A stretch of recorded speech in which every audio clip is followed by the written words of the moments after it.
Hello students, again Ekta from Education Department of JSPG College Secunderabad.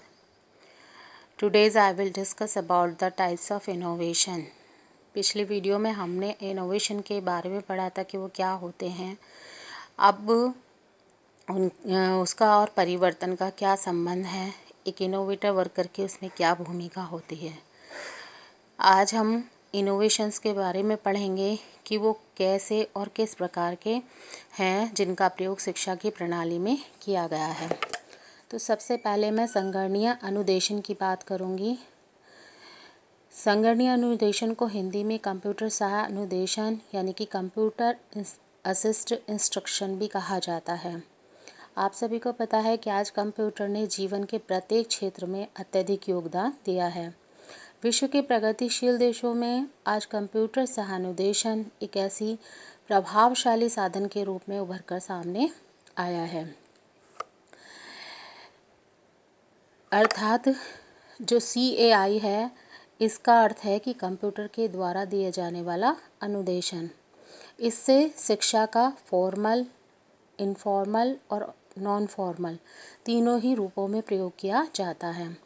लेकिन जो CAI है उसका सर्वप्रथम प्रयोग 1965 में लॉरेंस स्टूलरो और डैनियल डेविस ने शिक्षक के स्थान पर प्रयोग किया था। इसका मुख्य उद्देश्य छात्र की विशिष्ट आवश्यकताओं की पूरा करने के लिए व्यक्तिगत अनुदेशन था। इसकी जो प्रयोग था वो उस समय पर शिक्षक के रूप को बदलने के लिए किया गया था कि जिससे शिक्षक के बिना भी जो कंप्यूटर है वो विद्यार्थियों को शिक्षा प्रदान कर सके। इसके अलावा इसमें जो है इसकी एक ही कंप्यूटर से जुड़े होकर एक से अधिक विद्यार्थी एक ही समय में शिक्षा प्राप्त कर सकते हैं और CAI के द्वारा जो छात्र हैं उनको अपनी निष्पत्तियों का स्वतः ही प्रतिपुष्टि यानी कि फीडबैक भी मिलता रहता है। आपको याद हो, आप जब आज बैठते हैं कंप्यूटर स्क्रीन पर तो जब आप कोई सब्जेक्ट से रिलेटेड क्विज़ ढूंढते हैं तो आप आंसर देते जाते हैं और उसके बाद जब आप उसका आंसर देखते हैं वो रॉन्ग या राइट होता है, इट मीन्स आपको वो जो आपका फीडबैक है वो मिल जाता है कि आपने कितना अचीव किया है। इसके अलावा ये व्यक्तिगत अनुदेशन तकनीक है जिसमें छात्र स्वगति से आगे बढ़ता है। यदि आपका मन है कि आप 1 to 100 क्वेश्चन करेंगे तो आप उसे भी कर सकते हैं और यदि आज आपका मन नहीं है तो आप 1 to 20 करके भी छोड़ सकते हैं। इसमें कोई ऐसी बाउंडेशन नहीं होती कि आप पूरा ही करेंगे। अतः ये एक ऐसी इंडिविजुअल इंस्ट्रक्शन तकनीक है जिसके द्वारा छात्र अपनी गति से आगे बढ़ता है। इसमें जो CAI में जो इंस्ट्रक्शन के लिए मोड यूज़ किए जाते हैं वो इंक्वायरी मोड भी हो सकता है, प्रैक्टिस मोड, ट्यूटोरियल, गेमिंग के रूप में भी होता है और डिस्कवरी के रूप में भी इनका प्रयोग किया जाता है। और चूँकि आज का समय हम लोग घर पे बैठकर कोरोना से अपना बचाव कर रहे हैं तो आप सभी जानते हैं आपकी भी क्लासेस ऑनलाइनिंग चल रही हैं, तो ये कंप्यूटर का ही जो CAI है उसी का ही एक रूप है। दूसरा है सामुदायिक सेवा कार्य। सबसे पहले तो ये जान लीजिए कि सामुदायिक सेवा कार्य क्या होता है। जब कोई व्यक्ति या व्यक्तियों का समूह बिना पैसे लिए समुदाय के उत्थान के लिए कार्य करता है तो उसे सामुदायिक सेवा कार्य कहते हैं। इसके माध्यम से सेवार्थी जो होते हैं वर्तमान सामाजिक परिस्थितियों में उत्पन्न अपनी समस्याओं को स्वयं सुलझाने में सहायक होता है।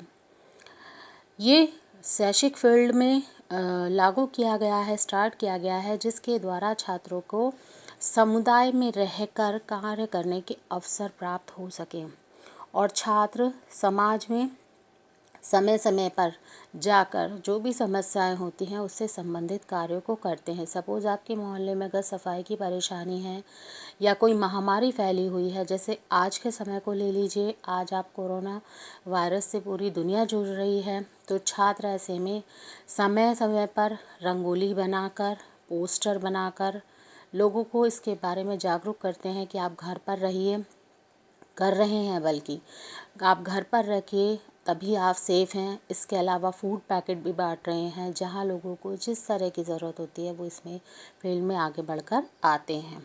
सामुदायिक सेवा कार्यक्रम को इसलिए शुरू किया गया है जिससे कि छात्रों में जो समाज के रियल अनुभव है वो भी प्राप्त हो सकें और साथ ही साथ छात्रों में सहयोग, बंधुत्व, एक टीम वर्क के रूप में काम कैसे किया जाता है और नेतृत्व के गुणों का भी विकास होता है। उससे उनमें आत्मविश्वास की बढ़ोतरी होती है और वे आत्मनिर्भर भी बनते हैं। फिर तीसरा है कार्य अनुभव। कार्य अनुभव का जो प्रत्यय है वो माध्यमिक शिक्षा आयोग के द्वारा दिया गया था। उन्होंने कहा है कि जब आप किसी भी चीज़ यानी जिस विषय को आप पढ़ रहे हैं, आप जो भी कोर्स कर रहे हैं, जो प्रोफेशनल है, उससे रिलेटेड आपको उस फील्ड में जाकर कार्य करने का अनुभव प्रदान करना, क्योंकि थ्योरी और प्रैक्टिकल दोनों में बहुत फ़र्क होता है।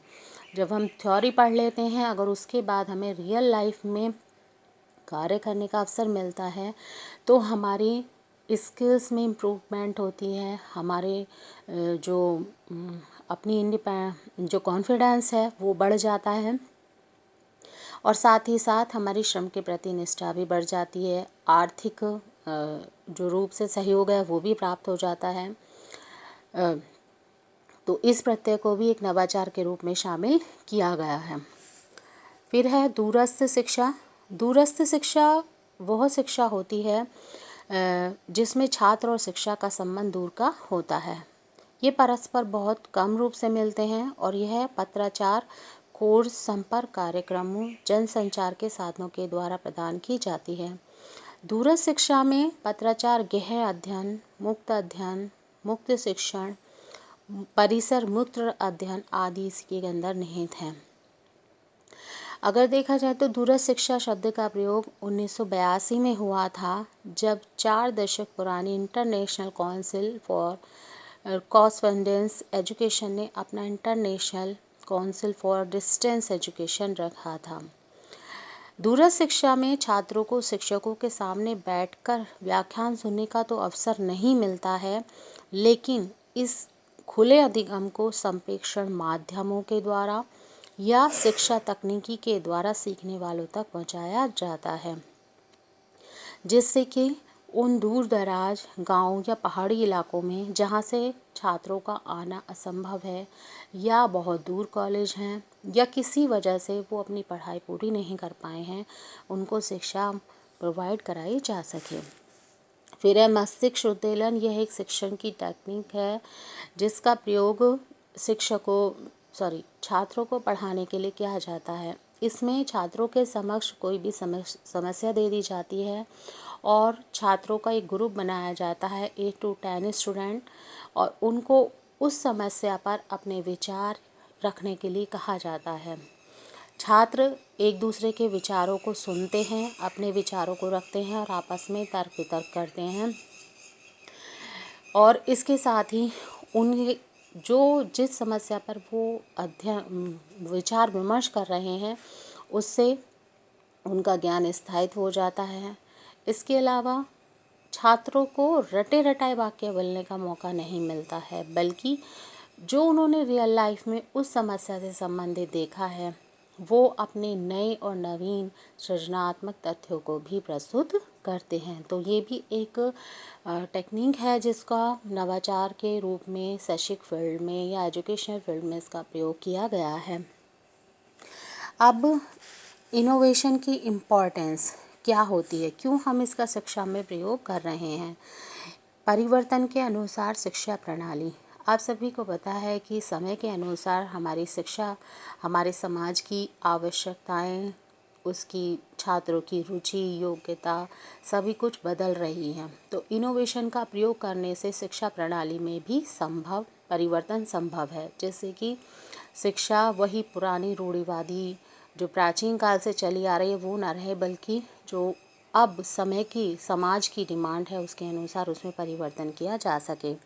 ज्ञान का स्थायित्व। नवाचारों का प्रयोग करके ज्ञान को स्थायित किया जाता है। जैसे आज के समय में स्कूलों में, कॉलेज में स्मार्ट क्लासेस का यूज किया जा रहा है, जिसके द्वारा बच्चे रुचि भी लेते हैं और जो उनसे सीखते हैं उससे उनके ज्ञान में स्थायित्व हो जाता है। ज्ञान स्थायी। तीसरा है शैक्षिक उद्देश्यों की प्राप्ति। कोई भी टीचर पढ़ाने से पहले अपना एजुकेशनल ऑब्जेक्टिव लेकर चलता है कि मैं बच्चों को क ख ग सिखाना चाहता हूँ। तो इन नवाचारों के प्रयोग करने से सपोज़ मुझे ही आपको सिखाना है कि कंप्यूटर सहानुदेशन क्या है, तो वो इन नवाचारों के प्रयोग से मैं शैक्षिक उद्देश्यों को प्राप्त करने में सफल हो सकते हैं। छात्रों के सर्वांगीण विकास के लिए इन नवाचारों का प्रयोग से जो छात्रों का सर्वांगीण विकास है वो हो जाता है। इनसे इनका शारीरिक, मानसिक, बौद्धिक और जो आज की नई नई टेक्निक्स शिक्षा के क्षेत्र में आ रही हैं उन सभी के द्वारा उनका भी प्रयोग करना छात्र सीख जाते हैं, जिससे कि वो किसी भी फील्ड में ना पिछड़ें। कौशलों के विकास हेतु नवाचारों के प्रयोग से जो कौशल जिस सब्जेक्ट में बच्चा जाना चाहता है उससे रिलेटेड उसको कार्य जो कौशल हैं वो सीखने में सहायता मिलती है, क्योंकि थ्योरी जब आप पढ़ते हैं उससे इतना नहीं सीखते जितना कि जीवन की जो रियल स्टेज है, आप अगर वहाँ जाकर काम करना सीखते हैं तो आपको ज़्यादा अच्छे से स्किल्स आपके डेवलप्ड हो जाते हैं। नवीन शिक्षण विधियों का ज्ञान हेतु इन नवाचारों के प्रयोग से हमें नई नई शिक्षण विधियों का ज्ञान उनके प्रयोग करने में भी मदद मिलती है।